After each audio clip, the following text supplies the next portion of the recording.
본 방송에서 제공하는 투자 정보는 투자 판단에 대한 조언입니다.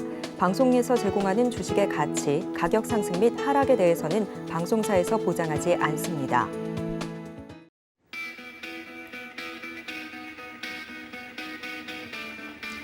안녕하십니까. 고수익작전타임 진행의 도지은입니다.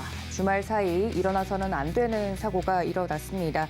이번 이태원 사고로 목숨을 잃으신 우리 희생자분들 그리고 유가족분들께 굉장히 애도의 마음을 표하면서 오늘 방송 시작해 보도록 하겠습니다.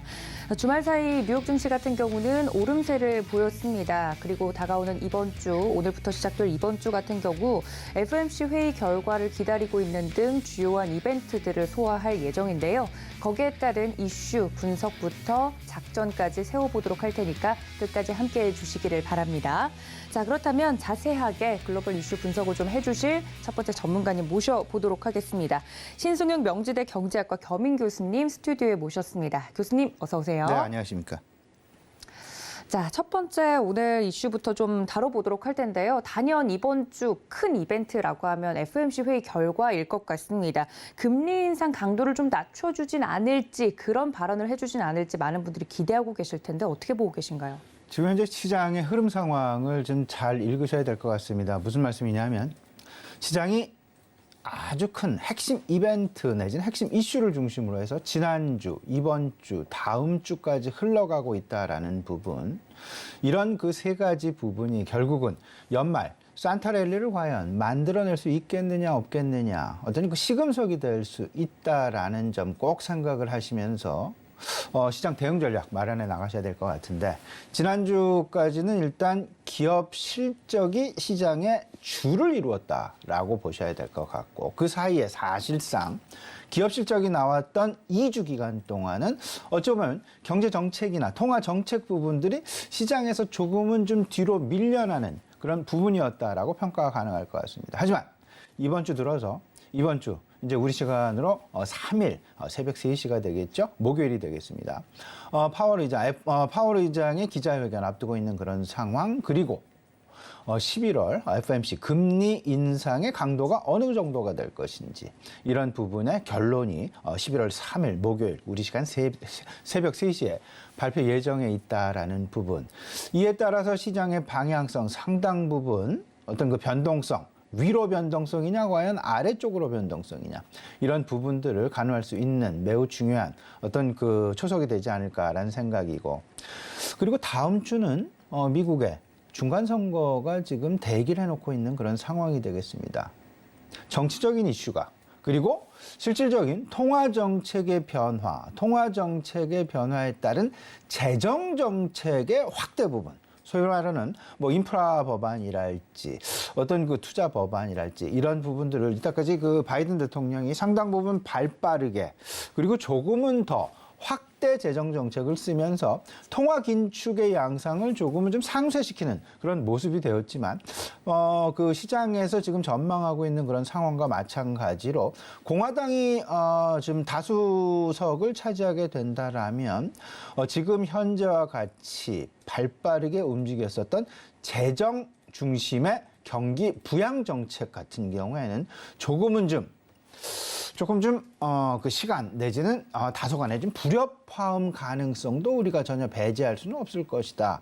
이런 부분을 꼭 생각을 하시면서 지난주까지는 실적, 이번 주에는 통화, 다음 주에는 미국의 중간 선거라는 이런 부분, 이 세 가지를 잘 맞물리면서 어떤 방향으로 시장의 투자 심리가 전개될지 살펴보셔야 될 것 같습니다. 일단 이번 주 가장 중요한 것 11월 FOMC가 되겠습니다. 근데 문제는 금리 인상 폭은 이미 거의 기정사실화되어 있다라고 해도 과언이 아닐 것 같습니다.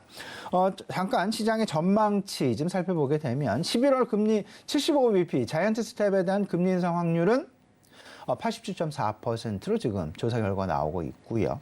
문제는 12월 FOMC가 되겠습니다. 12월 과연 25bp의 인상이냐, 50bp의 인상이냐, 아니면 75bp의 인상이냐. 일단 지금 현재까지는 11월 FOMC에서는 75bp 인상이 가장 유력하게 그리고 거의 기정사실화되어 있고, 12월 FOMC에서는 50bp 인상 쪽으로 조금은 더 무게중심이 쏠려 있다라는 점. 이런 부분들이 지금 최근에 나타나고 있는 시장 내 기대감, 통화 긴축 강도 둔화라는 기대감으로 작용을 하게 되면서 시장 조금은 좀 그 상승 양상이 나타나고 있다. 지금 표로 나가고 있습니다만 75bp 인상 확률이 43%, 50bp 인상 확률이 48%. 이게 조금은 더 높아질 가능성이 높지 않을까라는 그런 생각. 지금 현재 시장의 기대감으로 잔존하고 있다라고 보셔야 될 것 같고, 최근엔 없었던 25bp 인상 가능성도 최근 수면 위로 조금씩 올라가고 있다라는 부분 우리가 눈여겨봐야 될 것이다라는 점. 3일 실질적으로 금리 인상의 강도보다는 파월 의장의 기자회견에 조금은 더 시장은 더 주목을 하고 있다라는 점. 여긴 두 가지입니다. 현재 금융시장에 대한 평가가 과연 어떻겠느냐. 파월 의장 자체가 지금 현재 고용에 대한 평가는 어떻고 소비에 대한 평가는 어떻게 나올지 이 부분이 어찌 보면 가장 중요한 핵심 부분이 아닐까라는 생각이고요. 또 하나, 인플레이션이 과연 정점을 통과했느냐 못했느냐 이에 대한 평가 상당 부분 중요할 것이다. 마지막으로 금리 인상 속도와 관련된 언급을 그가 기자회견 중에 말하게 될 거예요. 물론 기자들은 당연히 그 부분에 대한 질문을 할 수밖에 없겠죠. 이에 대해서 파월 의장은 이에 대한 답변을 하게 될 것이고, 그러면 이를 놓고 조금이라도 그런 힌트가 나오게 된다라면 시장은 어찌 보면 단기적으로 폭등 양상이 나타날 가능성 상당 부분 높다. 하지만 만에 하나 그가 아무런 언급조차 안 하게 된다라면 이때까지 올랐던 부분에 대한 되돌림, 다시 시장이 하락하게 되는 그런 모습 나타날 수 있다라는 점. 결국은 결론적으로 말씀을 드리면 경기의 연착륙이냐 경착륙에 대한 판단이 될 것 같습니다. 이에 따라서 연착륙에 대한 기대감이 높아지게 된다면 금리 인상의 강도를 둔화시키면서 경기 연착륙에 대한 기대감이 높아지게 된다면 시장은 환호하는 그런 모습. 그렇게 되면서 시장의 반응은 종목 중심으로 상당히 발빠르게 움직일 가능성이 높다. 개인 외국인들의 수급, 유동성의 유출입 상당히 발빠르게 움직일 가능성 높고요. 고성장 기술주에 대한 선호 현상이 순환매 양상으로 빠른 전개 가능성 우리가 미리 예상을 해놓을 필요가 있어 보이지 않나. 그리고 더 나아가서 경기 연착륙이라 함은 경기 필수재에 대한 소비는 당연하지만 내구 소비재에 대한 소비 확대 기대감이 높아질 수밖에 없는 그런 상황이 되겠습니다. 연착륙의 기대감은 곧 내구 소비재와 직결된다라는 부분.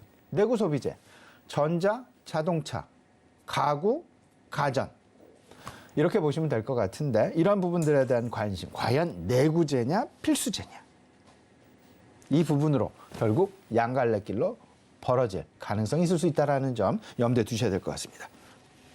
네, 대표님께서 또 말씀을 해주신 것처럼 이번 FOMC 회의 결과에 많은 분들이 주목하고 계십니다. 그 부분에 대해서 포인트 좀 짚어주셨는데 FOMC 회의뿐만 아니라 이번 주에는 또 11월 고용 보고서도 또 발표가 될 예정이지 않습니까? 여러 가지 경제 지표들을 저희가 핵심적으로 짚어보면서 준비를 해야 될 텐데 어떤 경제 지표 저희가 또 볼 수 있을까요? 예, FOMC가 이제 11월 3일 우리 시간 목요일 새벽 3시에 발표가 되죠. 그 하루 전날 ADP 민간 고용 발표가 예정이 되어 있습니다. 지금 현재 FOMC 위원들은 블랙아웃 피리어드에 이미 이제 돌입을 해서 시장과의 소통, 기자회견, 내지는 연설 아무것도 못하게 되어 있습니다. 입마금 상황으로 들어갔다. 그러면 유일하게 결국 FOMC에 영향을 줄 만한 경제 지표, 물가라는 것 한 가지, 그리고 고용이라는 것 한 가지, 이 두 가지가 가장 중요한 지표가 될 것 같은데 ADP 민간 고용이 하루 전 11월 2일 수요일 발표 예정에 있다라는 부분. 그러면 이 부분을 놓고 실질적으로 FOMC의 방향성을 조심스럽게 우리가 좀 예측을 할 수 있지 않을까라는 그런 생각. 특히나 이 부분은 11월 FOMC가 아닌 12월 쪽으로에 대한 FOMC에 대한 어떤 그 방향성이 될 것 같은데 이미 여러 차례 말씀을 좀 드렸었죠. ADP 민간 고용 그 세 가지 고용, 물가, 소비. 이게 어떤 방향을 보여야 FOMC의 통화 긴축 강도가 둔화 방향으로 흐르게 될까? 고용은 다소간 좀 약세를 보여줘야만 통화 긴축의 강도가 둔화될 것이다. 과거 같으면 고용이 약세를 보인다라면 시장은 바로 실망감에 의해서 하락을 하게 될 거지만 지금 현재의 상황이라면 고용이 오히려 조금 둔화 양상을 보인다라면 오히려 시장은 긍정적인 방향으로 상승하는 방향으로 움직일 가능성이 높다. 왜냐하면 고용이 약세를 보이면 고용을 유지하기 위해서 통화 긴축에 대한 강도를 둔화시킬 것이기 때문이다. 이런 작동 경로가 발휘가 될 것이다라는 점. 물가는 당연히 하락세를 보이는 것이 좋을 것 같고 소비 역시 조금은 좀 둔화세를 보여야 되는 쪽으로 좀 생각을 하게 되는데 일단 고용은 소비와 매우 밀접하게 연관이 되어 있습니다. 지금 현재 시장에서의 전망치 ADP 민간 고용 3.5%의 실업률보다는 조금은 한 0.1%포인트 정도 높은 3.6% 정도로 전망이 되고 있다라는 부분 참고 삼아서 알려드리니까요. 이 부분 역시 조금 좀 살펴보시면서 미국의 고용 향방 어느 쪽으로 흐르게 될지 이 부분 잘 생각을 하셔야 될 것 같습니다. 문제는 시장 내 기대감이 분명히 있는데 이에 대해서 되돌림 가능성 우리가 분명히 열어놓고 시장 대응 전략 마련해야 되겠다 말씀을 좀 드려봅니다. 지금 현재 시장에서 터널 끝이 보인다라는 이야기가 계속해서 나오고 있습니다. 특히나 월가에서 이런 이야기가 많이 나오고 있습니다. 터널의 끝에서 희미한 불꽃이 보이고 있다. 그 이야기는 인플레이션이 정점을 이루었다라는 기대감과 그리고 금리 인상 강도도 이제 정점을 통과하고 있다. 그러면 인상 강도가 둔화될 것이다라는 기대감과 인플레이션도 둔화될 것이라는 기대감이 두 가지가 동시에 작용을 하고 있다라는 점.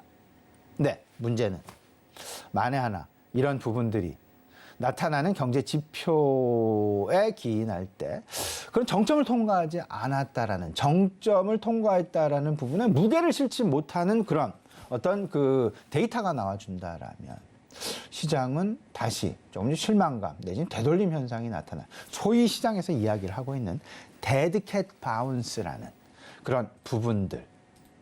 그러면 이때 다시 경기 침체와 기업 실적 둔화에 대한 우려감이 재부각될 가능성이 높게 될 것이고 유동성의 이탈 가속화 가능성 여기에 매우 중요한 것. 환율 시장의 변동성이 다시금 확대될 가능성이 높다. 특히나 최근 우리나라 기업은 우리나라 기업대로 원달러 환율의 상승 때문에 소위 말하는 원화 약세 때문에 고민을 하고 있는 반면 미국 기업들, 미국 빅텍 기업들은 오히려 그들의 통화, 강달러, 달러 강세 현상 때문에 오히려 그들이 실적에 있어서 역풍을 맞고 있다라는 부분. 모두에게 환율의 변동성은 어느 나라를 막론하고 결코 좋은 일은 아니다라는 점. 이런 부분들 꼭 생각을 해두시면서 제가 항상 말씀드리는 부분이 있죠. 환율 시장 항상 예의주시해라라는 부분. 이게 결코 우리나라 기업들도 그렇고요. 다른 여타의 나라들한테도 그렇고 특히나 미국 기업들에게도 절대 유리한 부분은 아닐 수밖에 없다라는 점 꼭 염두에 두셔야 될 것 같습니다. 네, 말씀해 주신 것처럼 경제 지표들 계속 발표가 될 예정인데요. 관련돼서 저희가 눈여겨보면 좋을 만한 시장의 포인트들 정리를 해주셨습니다. 이어서 앞서 말씀을 좀 해주셨지만 지난주 미국의 빅테크 기업들의 실적 발표가 계속 이어졌는데 어닝 쇼크였습니다. 시총 거의 지금 이야기가 나온 걸로는 500조 원이 증발했다 이런 이야기가 나올 정도로 빅테크 기업들이 굉장히 힘든 시기를 보내고 있는데 여기서 저희에게 주는 시사점이 또 있다고요? 예, 일단 일단 가장 큰 것 뭐니 해도 금리 인상의 강도가 세지면 세질수록 고성장 기술주들에 대한 주가 내지는 성장성은 그 반대 방향으로 갈 수밖에 없다. 하락할 수밖에 없다라는 점. 이건 누가 봐도 명확한 어떤 그 사실이 아닐까라는 생각이고 여기서 이제 그 소위 말해서 조금 좀 벗어나기 위한 노력 그리고 이를 탈피하기 위한 노력 그리고 지속 성장을 만들어내기 위한 노력 여부에 따라서 실질적으로 주가의 빅테크 기업들 속에서도 주가의 희비가 교차되고 있다라는 부분. 뭐 예를 들어서 지난주 금요일 미국 시장에 영향을 주었던 아마존과 애플 컴퓨터의 주가 서로 반대 방향으로 움직였죠. 아마존은 주가가 급락한 반면 애플 컴퓨터는 주가가 상당 부분 급등하는 그런 모습을 보였었다. 이 부분 아마존을 좀 먼저 살펴보게 된다라면 그들의 성장 동력에 대한 강건성, 소위 말하는 건강 상태가 그다지 좋지 않다. 그리고 앞으로도 개선의 가능성, 개선의 어떤 그 개연성이 상당 부분 희박하지 않겠느냐라는 실망감. 이게 어찌 보면 어떤 부분에서 나타났었냐 하면 매우 중요한 어떤 그 사업 부분이죠. 클라우드 컴퓨팅 부분이 되겠는데요. 클라우드 서버 부분이 되겠는데 아마존, 그 AWS, 아마존 이제 클라우드 서비스 부분에서 성장 둔화 우려가 나타났고 이 부분은 마이크로소프트사의 애저와 유사한 그런 상황이었다. 애저도 서버, 클라우드 서버 부분이고 아마존 AWS도 서버 부분이었고 서버 부분들의 성장 동력이 다소간 둔화되어지는. 근데 이건 어찌 보면 너무나 당연한 부분이었습니다. 왜냐하면 이제 지금 현재 바야흐로 비대면 상황에서 이제 대면으로 코로나 정상화가 나타나게 되면서 비대면에서 대면으로 움직이는 그런 상황. 그러다 보니까 당연히 서버에 대한 수요가 줄어드는 그런 모습들이 나타날 수밖에 없었고 코로나 여파로 인해서 급등했었던 서버 부분에 어떤 그 성장성이 둔화되는 그런 모습들이 나타났었다. 이 부분은 어찌 보면 넷플릭스도 마찬가지였고요. 트위터도 마찬가지였다. 이런 부분들, 어떤 그 시장의 실물 경제의 엄청난 변화, 코로나 팬데믹에서 엔데믹 상황으로 넘어가는, 이제 소위 말하는 과거의 상황으로 다시 회귀하는 그런 모습들, 이런 속에서 성장성에 의문이 되어지는 그런 부분들의 어떤 그 시장으로의 외면, 시장으로부터의 외면이 나타났다라고 봐야 될 것 같고, 반면 애플 컴퓨터 같은 경우는 시장에서 사실은 우려감이 좀 많았었지만 이를 극복하는, 이를 능가하는 실적치를 발표를 하게 되면서 사실상 상당히 긍정적인 어떤 그 주가의 흐름이 나타났다. 문제는 이렇습니다. 통화 긴축, 8월부터 시작한 통화 긴축 강도의 강화, 이에 대한 기업 실적으로의 영향, 이런 부분들이 정말로 3분기에 100% 반영이 되었을까? 저는 그건 아니라고 봅니다. 오히려 100% 반영이 되는 시기는 정말로 아직 돌아오지 않은 4분기 실적 시즌이다. 4분기 실적 시즌 이야말로 우리가 상당 부분 조심해야 될 그런 실적 시즌이 될 수밖에 없는데, 여기서 우리가 시장에서 기대하는 바와 같이 통화 긴축의 강도가 둔화되어지는 그런 모습을 보여진다라면 실적에 대한 어떤 그 악화가 통화 긴축 강도의 둔화로 맞물려서 상쇄되어지면서 시장은, 그리고 실물 경기는 연착륙으로 갈 가능성이 상당 부분 높아질 것이다라는 점. 그런 부분 한 가지와 미국 기업들 매우 중요한 것, 강달러의 역풍을 맞을 가능성이 높다. 달러와 강세, 이런 부분들이 오히려 자국 내에서의 매출은 상당 부분 긍정적일 수밖에 없습니다. 하지만 그들이 만드는 물건들, 그들이 수출하는 물건들, 과연 다른 해외 시장에서 수출 경쟁력이 있을까의 여부, 이 부분에는 오히려 강달러의 역풍을 맞고 있다라는 점. 예를 들면 만약에 미국에서 생산되는 자동차가 $10,000다.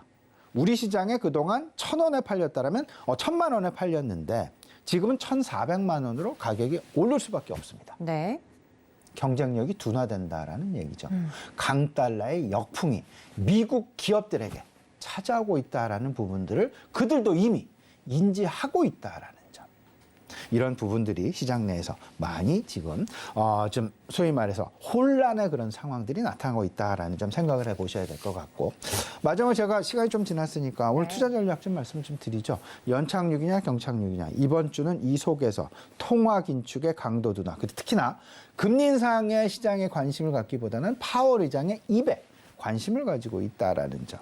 그러면서 다음 주에 있을 11월 8일 미국의 중간 선거 결과, 정치적 이슈, 우리가 관심권에 넣어 두셔야 될 것 같고, 그 연말이 임박되면서, 제가 최근에 이제 그 배당 관련주에 대한 말씀을 좀 드리고 있는데, 이에 대한 착시 역시 조심하셔야 되겠다. 그리고 4분기로 갈수록 기업들의 실적 차별화가 환율에 의해서 엄청난 차별화가 나타날 가능성이 높다라는 점. 그 배경은 환율이 되겠습니다. 그 환율에 따른 움직임. 그리고 마지막으로 이제 그 고용과 소비, 물가 지표에 대한 관심은 계속해서 가져 나가야 되겠다라는 점. 이 부분 아울러서 말씀드리니까요. 이 5가지 꼭 유념하시고 이번 주, 다음 주 투자 전략 마련하시는데 도움이 됐으면 좋겠습니다. 네, 이렇게 성장주에게 더 가혹한 겨울이 다가오고 있습니다. 관련돼서 빅테크와 관련된 이야기, 그리고 저희가 앞으로 소화해야 될 경제 이슈들에 대해서 다시 한번 포인트를 5가지로 짚어주셨으니까 이 점까지 여러분들 참고해 주시면 좋을 것 같습니다. 지금까지 신승용 명지대 경제학과 겸임 교수님과 함께했습니다. 교수님 고맙습니다. 자, 이렇게 글로벌 이슈 분석을 해봤으니 국내 증시에 맞는 작전도 세워보도록 하겠습니다. 교보증권 여의도금융센터 윤여민 FP 연결해 봅니다. FP님 안녕하십니까? 네, 안녕하세요. 네, 반갑습니다. 지난주 국내 증시부터 좀 정리를 하고 넘어가야 될 것 같습니다. 지난주는 뭐 코스피와 코스닥 좀 오름세를 보이는 모습이었는데 어떻게 좀 정리를 해볼까요? 예, 지난주 같은 경우는 좀 실적 우려라든지 좀 장 막판에 지금 중국 리스크가 좀 겹치면서 사실 좀 좋지 않은 모습을 좀 마감을 했는데요. 특히 이제 재료라든지 종목에 관련돼서는 좀 엇갈리는 국면이 계속 이어지고 있는 상황이라고 볼 수 있을 것 같습니다. 일단 긴축에 대한 부담감은 일단 좀 진정이 된 부분들, 또 FOMC를 좀 앞두고 향후에는 강도가 좀 축소될 것이라는 전망이 좀 있었는데요. 특히 이제 캐나다 같은 경우는 50bp 인상을 하면서 22 같은 경우도 조절 가능성이 좀 부각이 됐고, 또 이제 12월에 지금 이제 FOMC 같은 경우는 지금 75bp 확률 같은 경우 지금 34%까지 내려간 수준이기 때문에 일단 속도 조절론에 대한 부분들이 좀 부각이 됐었습니다. 다만 이제 실적 부담감이 좀 부각이 되는 상황이라 볼 수 있을 것 같은데, 추가 하향 가능성이 높다는 점이 좀 리스크 요인으로 꼽히고 있다라고 볼 수 있을 것 같습니다. 특히 이제 메타라든지 아마존 같은 빅테크, 이제 우리나라 같은 경우는 삼성전자, SK 하이닉스라고 좀 볼 수 있을 것 같은데요. 특히 이제 SK 하이닉스가 7%가량 좀 하락을 하면서 지수에 좀 부담이 되었다라고 볼 수 있을 것 같고, 시가총액 4위까지 좀 밀리면서 LG 에너지 솔루션 절반에 좀 뭐 이르는 좀 상황이라고 볼 수 있을 것 같고요. 특히 이제 코스닥 소부장들 같은 경우도 큰 폭으로 하락하는 좀 반응이 좀 나왔다라고 볼 수 있을 것 같습니다. 반면에 이제 일부 업종들 같은 경우는 좀 이제 바닥에서 반등하는 좀 모습이 나왔었는데요. 뭐 예를 들어서 자동차라든지 뭐 자동차 부품, 여기에 조선주 같은 경우도 반등을 좀 주도했다고 볼 수 있을 것 같고, 이와 별개로 2차전지 섹터 같은 경우 좀 꾸준히 상승하는 좀 모습이 나오고 있다라고 볼 수 있을 것 같습니다. 다만 이제 오후 들어서 앞에서 말씀드렸던 것처럼 중국이라든지 홍콩 증시가 좀 밀렸다라고 볼 수 있을 것 같은데, 특히 이제 시진핑 집권 이후에 정책적인 불안감이 계속 이어지고 있다라고 볼 수 있을 것 같고, 특히 항생지수 같은 경우는 주간 낙폭으로 봤을 때 리먼 사태 이후 최대 낙폭으로 좀 이제 기록을 했다라고 볼 수 있을 것 같습니다. 그리고 이제 외국인 같은 경우가 좀 상당히 중요한 부분이 있는데, 일단 순매도로 좀 전환이 되었습니다. 중반까지 좀 매도가 좀 축소했다가 오후 들어서 다시 지금 매도세가 다시 증가한 모습인데요.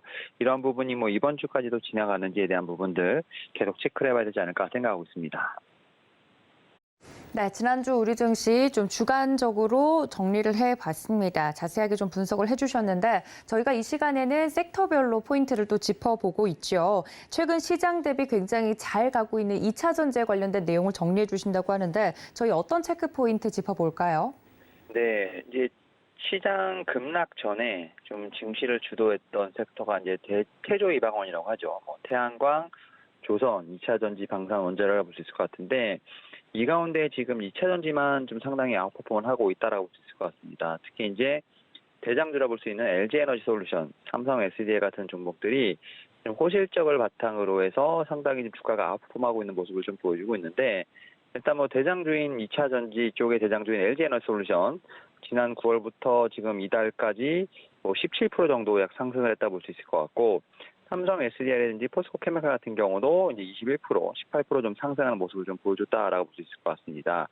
어떻게 보면 지금 이렇게 힘든 시장에서 아웃퍼폼할 수 있는 계기는 결국 이제 실적에 대한 부분이 아닐까 좀 생각이 드는데요.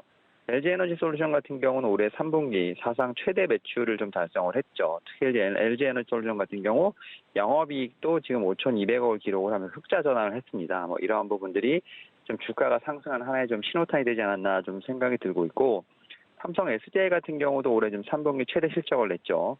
3분기 같은 경우 지금 매출액 5조 3천억 정도, 뭐 영업이익 5,600억 정도가 좀 나오면서 결국 이제 실적에 대한 부분들, 어닝 서프라이즈에 대한 부분들이 주가를 일으켰다고 볼 수 있을 것 같고, 여기에 또 한 가지 좀 주목해봐야 될 것이 결국 이제 미국에서 계속 법안이 나오고 있는 인플레이션 감축법 관련돼서 결국은 이제 완성차 업체들 일정 부분 이상 좀 북미에서 생산이 돼야 되는 부분들, 여기에 또 이제 완성차 업체들과 합작사를 좀 설립해 놓은 이제 배터리 셀 공장에 대한 부분들이 결국은 수혜가 되지 않을까라는 좀 생각을 하고 있습니다. 뭐 이러한 측면에서 인플레이션 감축법의 수혜주로서도 좀 꼽힌다 볼 수 있을 것 같고, 뭐 이러한 좀 트렌드로 인해서 지금 이제 2차전지 관련된 종목들이 좀 주가가 좀 많이 올라가고 있는 상황이고, 또 이제 목표 주가를 올리고 있다라고 볼 수 있을 것 같은데, 이러한 측면이 지금 이제 셀 3사, 뭐 양극재, 음극재에서 2차전지 장비주까지도 좀 목표가 좀 상향되는 모습이라고 볼 수 있을 것 같습니다. 뭐 예를 들어서 이노메틀이라든지 하나기술이라든지 또 이제 대보마그니틱스 같은 사실은 좀 장비주로서 좀 소외됐던 종목들에 대한 좀 목표가도 상승이 된다라고 볼 수 있을 것 같습니다. 특히 이제 하나기술 같은 경우가 어떻게 보면 2차전지 모든 공정에서 장비 솔루션을 제공할 수 있는 좀 맞는 기업이라고 볼 수 있을 것 같은데, 이러한 측면에서 좀 다시 한번 각광을 받는다 볼 수 있을 것 같고, 대보마그네틱스 같은 경우도 지금 최근에 보게 되면 석유화학 부분에서 2차전지 부분까지 포트폴리오가 다변화되는 부분에서 봤을 때 충분히 목표가가 상향된다 볼 수 있을 것 같습니다. 뭐 이런 측면에서 전반적으로 섹터 자체에서 좀 움직이는 종목은 2차전지 섹터가 아닐까 좀 생각을 하고 있고, 셀 3사에 이어서 양극재, 여기에 또 장비주까지 또 지금 같이 아웃폼 되는 모습이 좀 나오지 않을까 기대하고 있습니다. 네, 시장에서는 태조 이방원의 진정한 승자는 2차 전지다라고 이야기가 나오고 있을 만큼 최근 2차 전지 관련된 종목들의 강세가 두드러지고 있습니다. 대형주들 위주로 먼저 움직이고 있는데 그 아랫단에 장비주들도 굉장히 좋은 흐름이 이어질 것으로 예상이 되면서 2차 전지 섹터 자세하게 좀 말씀을 드렸고요.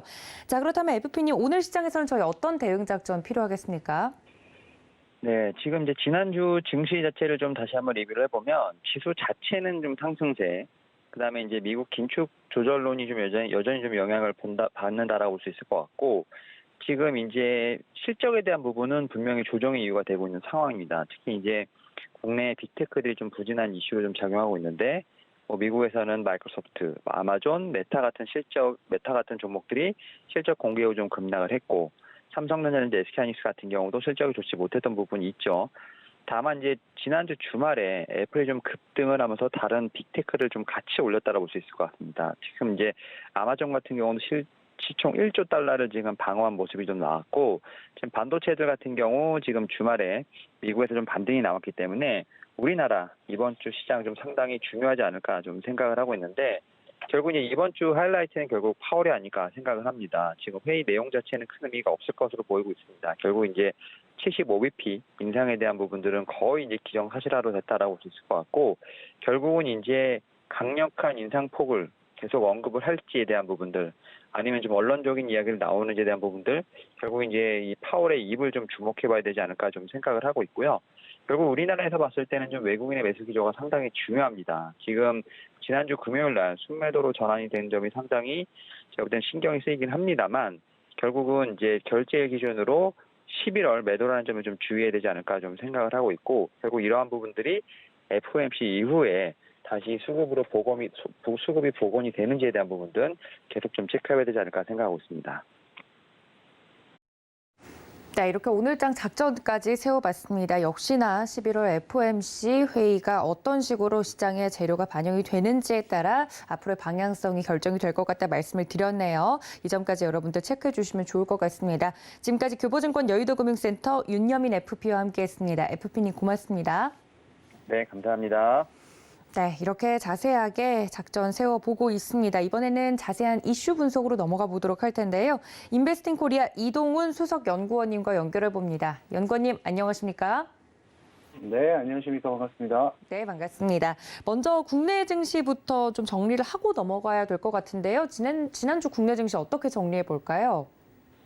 네, 일단 지난주 금요일에는 국내 증시 달러의 강세에 따라서 개인과 외인의 매도세로 증시 하락 마감을 했었습니다. 반도체주의 부진이 두드러지면서 대형주 위주의 기업들이 하락하는 모습을 보였는데요.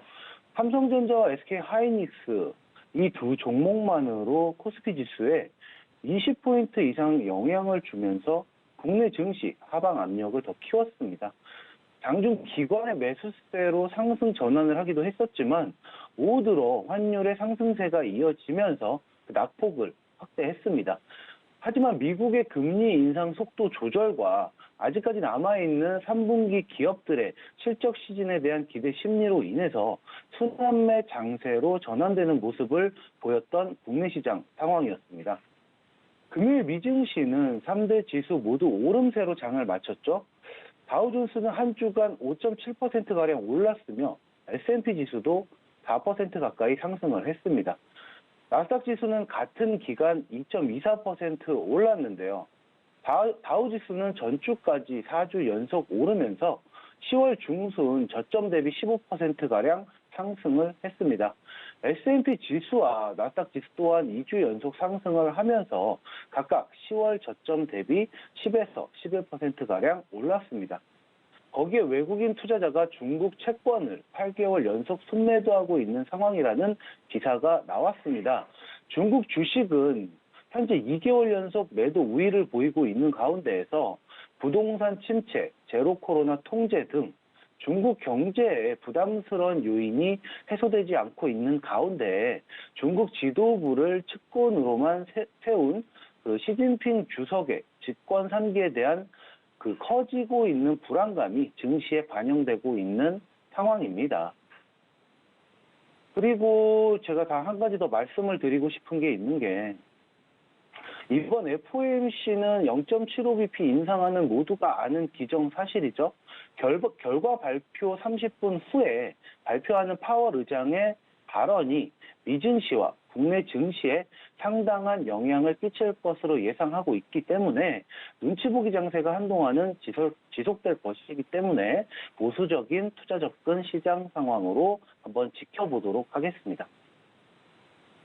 네, 아무래도 눈치 보기 장세가 계속 이어질 것으로 예상이 됩니다. 이번 한 주를 좀 가늠해 볼 수 있는 지난주 국내 증시 이제 정리 포인트들 저희가 들어봤고요.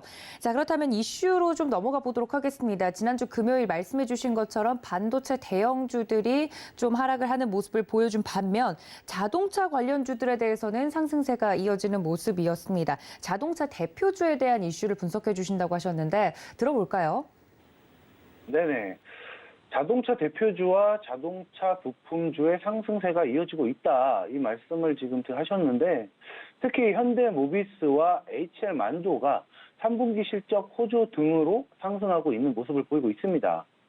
현대모비스는 22년 3분기 매출액이 13조 원으로 전년 동기 대비 31.93% 상승을 했습니다. 영업이익은 5,759억. 전년 대비 25% 이상 상승을 했고요. 순이익은 5,599억 원으로 4% 넘게 상승했다는 실적 발표를 했습니다.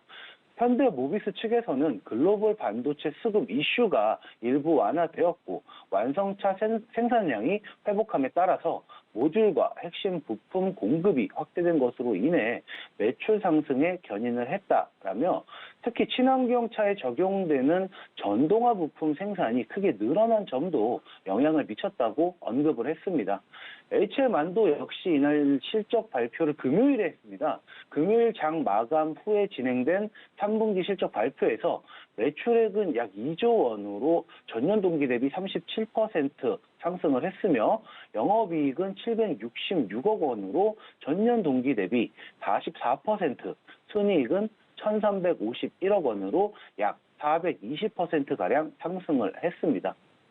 모든 언론사에서는 HL만도에 대해서 전 지역의 매출 고성장이 3분기 실적 컨센서스를 상회했다라고 밝혔습니다. 한편 정의선 현대자동차그룹 회장이 페트르 피알라 체코 총리와 만나서 현지 공장의 전기차 생산 확대 방안을 논의한 것으로 전해지고 있습니다. 특히 정 회장은 체코 공장의 중장기 전동화 체제 전환 계획과 주요 현안을 설명하면서 전기차 생산 확대가 원활히 추진될 수 있도록 체코 정부의 지속적인 관심과 지원을 요청했다고 하는데요. 현대차 그룹의 고품질의 전기차 공급과 국내외 충전 인프라 구축 경험을 바탕으로 해서 체코의 전기차 보급 확대 및 전기차 충전 인프라 구축에 협력하는 방안에 대해서도 논의한 것으로 알려졌습니다. 네, 그럼 관련돼서 저희가 오늘 특징적인 종목으로 어떤 종목을 보면 될까요? 예, 오늘 제가 관심 있게 보고 있고 살펴봐야 된다고 하는 종목은 아까 말씀드렸던 HL 만도입니다. HL 만도는 한라홀딩스 자동차 부품 제조 및 판매 사업부가 인적 분할되어서 설립된 기업으로 자동차 제동 장치, 조향 장치, 현가 장치 등을 주력 사업으로 하고 있습니다. 주요 거래처는 현대자동차, 기아자동차, 현대모비스, 현대위아 등 현대자동차 계열사 기업들이 대부분이므로 총 매출의 58%가 현대자동차 계열과의 거래를 통해서 발생을 하고 있습니다. 최근 HL만도는 매출처의 다변화를 통한 사업 구조 안정화를 위해서 현대, 기아차 이외에도 북미, 중국, 인도, 유럽 등 해외 진출을 모색하고 있는 상황입니다. 실적은 조금 전 이슈 체크에서 말씀드렸지만 제가 첨언을 하나 더 해드리자면 21년 영업이익은 무려 160% 이상 상승을 하면서 성공적인 한 해를 보냈었습니다. 이번에 3분기 실적까지 발표를 하며 상당한 상승 추세를 이루고 있다라고 말씀드리겠습니다. HL만도의 상승 추세가 더 탄력받아서 차량용 반도체 공급 이슈 해소, 보안률로 인한 환차익, 중국 봉쇄 완화에 따른 중국 법인 정상화의 기대감, 거기에 북미 EV향 매출 고성장 지속 등으로 좋은 흐름을 이어나갈 수 있는 모멘텀이 충분하다 보여집니다. 현재 투자 심리가 최악의 시기임에도 불구하고 구조적 성장에 힘입어서 양호한 수급을 또한 보여주고 있습니다. 20년도 코로나 팬데믹 상황에서 주가가 16,200원까지 하락했던 모습을 보였었지만 미 연준의 무제한 양적 완화 선언으로 인해서 주가는 4만 원대까지 상승을 했었습니다. 거기에 EV 시장 성장으로 수혜까지 받으면서 매출 다각화에 성공을 했었습니다. 한때 주가가 8만 9천 원까지 상승을 했던 모습도 있었지만 자율주행 물적 분할 리스크 및 글로벌 지수 조정기에 접어들면서 현재 주가에서 지금 놀고 있는 상황을 보이고 있다라고 말씀드리겠습니다. 2020년 코로나로 인한 역성장을 제외하고는 꾸준히 외형 및 수익 성장하고 있고요. 일시적인 성장보다는 구조적인 성장기에 진입했다고 평가할 수 있기 때문에 23년도에도 유효한 수치의 성장세를 이어나갈 것으로 보입니다. 현재 차트상으로 호실적 발표로 인한 차트상으로 보시면요. 강한 상승 추세를 보이고 있는 상황으로 단기적 저항 라인 61, 2평을 올라타고 61, 2평 돌파 안착해 준다면 단기적 전고점인 57,900원까지 상승할 여력은 충분하다 보여집니다. 가격 전략으로 따지면 진입가는 5만 원, 목표가 57,900원, 손절가 48,500원 제시해 보겠습니다. 네, 자세한 특징주까지 이야기를 들어봤습니다. 그렇다면 연구원님 오늘장 작전 저희 어떻게 세워볼까요? 네, 이번 주 미 증시는 연준의 금리 결정과 고용 보고서, 기업 실적 등 빅 이벤트가 많아서 상당한 변동성을 보일 것으로 예상해 보겠습니다. 현재 미 증시의 상승 분위기는 연준의 자이언트 스텝이 막바지에 다다르고 조만간 금리 인상 속도를 완화할 수 있는 기대가 커진 데에다 기업들의 실적이나 소비가 경기 침체 우려에도 불구하고 예상보다 견조한 모습을 보였기 때문입니다. 이번 주 11월 연준의 FOMC 정례회의 결과가 나오는데요.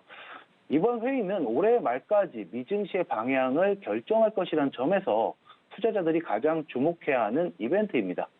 이번 회의 결과에서 12월 금리 인상 폭에 대한 힌트를 과연 파월 의장이 줄 것인지 우리는 주시를 해봐야 합니다.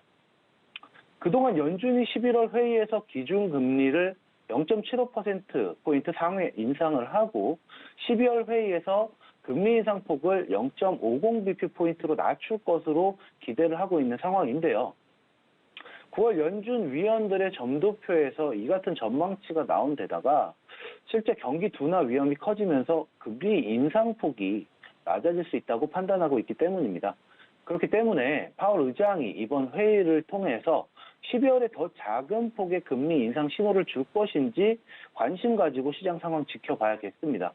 현재 9월 물가 지표에서 인플레가 뚜렷하게 둔화되고 있는 신호가 보이지는 않고 있는 현 상황에 12월 회의 전까지 경제 상황이 연준의 기대대로 흘러가지 않을 위험이 있기 때문입니다.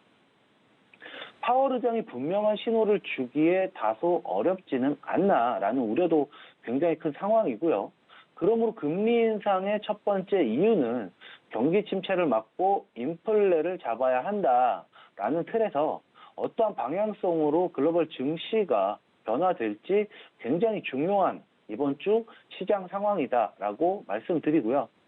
이런 흐름 속에서 시장 대응은 이슈 체크 때 제가 말씀드린 것처럼 이번 주 빅 이벤트와 함께 파월 의장의 연설 발언이 정말 중요합니다.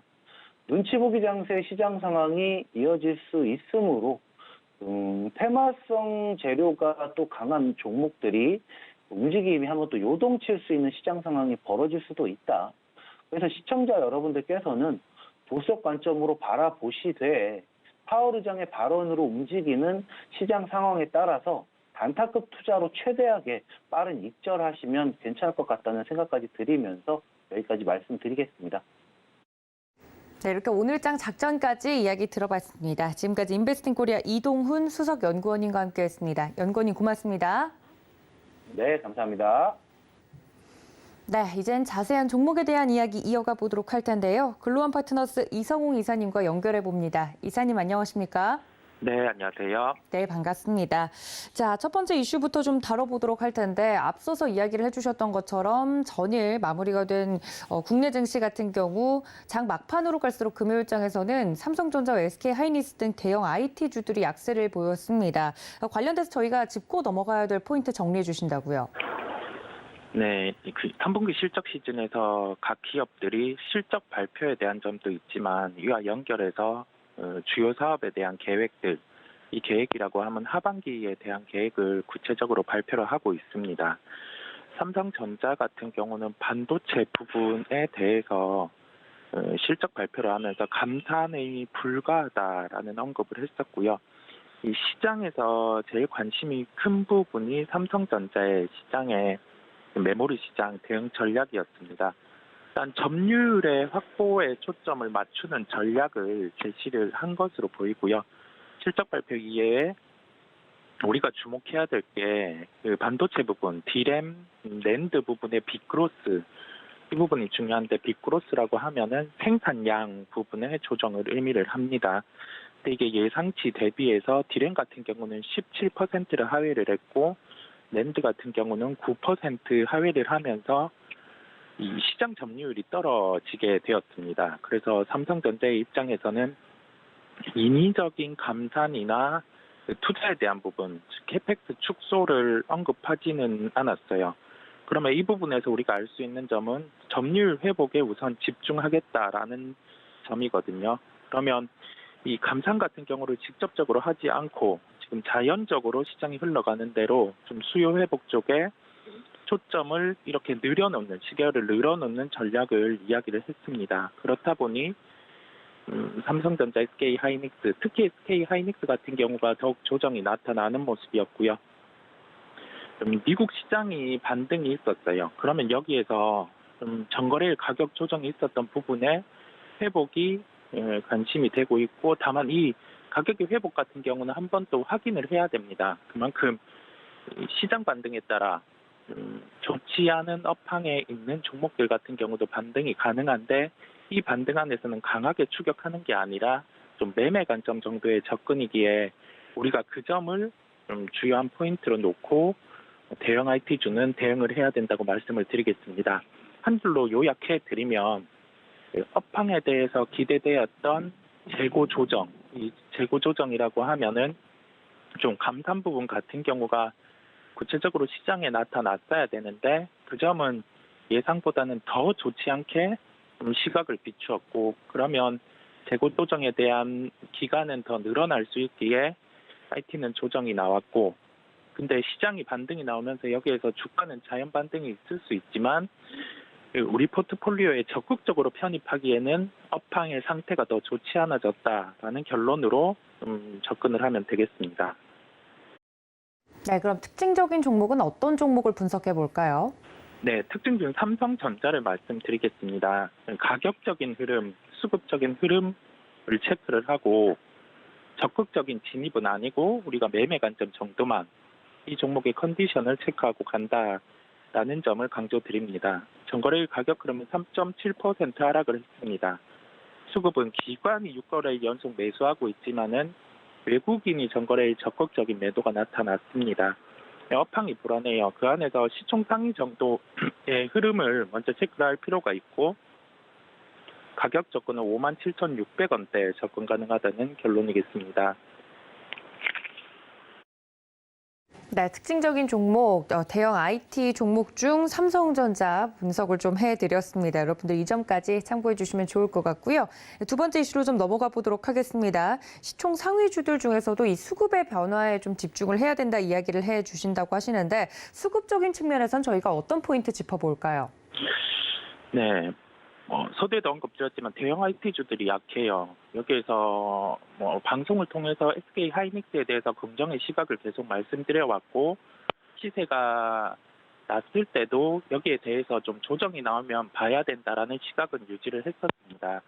이 시각에 대한 변함은 없습니다. 다만 진입해야 되는 가격이 1차적으로 기존의 86,000원 조정 시에 제시를 드렸는데 이 가격이 조정이 나왔고, 그 감산의 환경에서 봤을 때는 전 저점인 8만 원을 깰 가능성이 높습니다. 우리는 그 환경의 변화 같은 경우는 민감하게 주가에 반응되기 때문에 그 점을 꼭 체크를 하고 가야 될 것으로 보이고요. 가지고 계신 분들 같은 경우도 그냥 이 IT주들 같은 경우가 주가가 무너진다 해서 그냥 이제 업황이 안 되니까 그냥 끝나는 게 아닌가라고 생각하기보다는 그 가격 시점을 잘 잡으면 더할 나위 없는 매수의 기회가 온다는 점을 꼭 생각을 하시길 바라겠습니다. 매수의 타이밍이 한 1분기 정도 늦춰졌다라고 생각을 하시면 되고, 그 점에 대해서 그 대형 IT주들이 조정이 나오면 시총 최상위에서 20위권 외의 종목으로 확산이 나타날 가능성이 높습니다. 그러니 우리는 수급적으로는 그 점을 체크할 필요가 있겠고요. 기존 사업에서 2차 전지 신사업이 더해지는 기업들, 그다음에 현재 매크로 상황 강달러죠. 이 강달러 환경에서 시장 변화 시 주도 업종의 변경이 가능해요. 그러니까 현 매크로 상황만 부정적으로 놓고 볼 게 아니라 바뀌는 환경에서 우리가 매수할 만한 종목들을 추려놓을 필요가 있겠습니다. 네, 관련돼서 특징적인 종목은 어떤 종목을 볼까요? 네, 종목은 대한항공입니다. 강달러 흐름에서 가장 피해가 큰, 달러 익스포저가 큰 산업이 항공 운송 산업입니다. 그런데 우리가 여기에서 역으로 생각을 해볼 거는 강달러의 환경이 변하는 톤이 나타나면 가깝게는 그 FOMC 회의 이후에 실제 0.75%의 금리가 결정되고 시장이 내릴지 오를지는 누구도 모릅니다. 의장의 연설에 따라서 변동성은 커질 거고 시장의 조정이 나올 수 있는데 그만큼 금리 인상의 톤이 이제 몇 번 남지 않은 단계로 나타나기 때문에 강달러의 환경이 여기에서 변한다고 하면 우리가 달러 익스포저가 큰 항공주 같은 경우는 관심을 가져야 됩니다. 다만 저가항공 같은 경우는 현재 좀 자금 이슈가 있을 수 있기 때문에 상대적으로 좀 편하게 접근 가능한 대형 항공주 중에서 좀 이제 화물에서 여객으로 실적이 전이될 수 있는 대한항공을 말씀드리겠습니다. 가격 접근은 22,800원대 접근 가능하다는 결론입니다. 네, 이렇게 수급과 관련된 내용까지 저희가 짚어봤습니다. 여러분들 이 점까지 참고 부탁드리고요. 지금까지 글로원 파트너스 이성호 이사님과 함께했습니다. 이사님 고맙습니다. 네, 감사합니다. 네, 이렇게 국내 증시 작전 세워봤습니다. 관련돼서 많은 분들이 작전 이번 주는 어떻게 좀 세우는 게 좋을지 고민이실 텐데 저희 방송이 도움이 되셨길 바랍니다. 본 방송에서 제공해 드린 정보는 투자 판단에 대한 조언일 뿐 해당 주식의 가치나 수익률을 보장하고 있지 않다는 점까지 알려드리면서 저는 장중에 다시 인사드리겠습니다. 시청해주신 여러분 고맙습니다.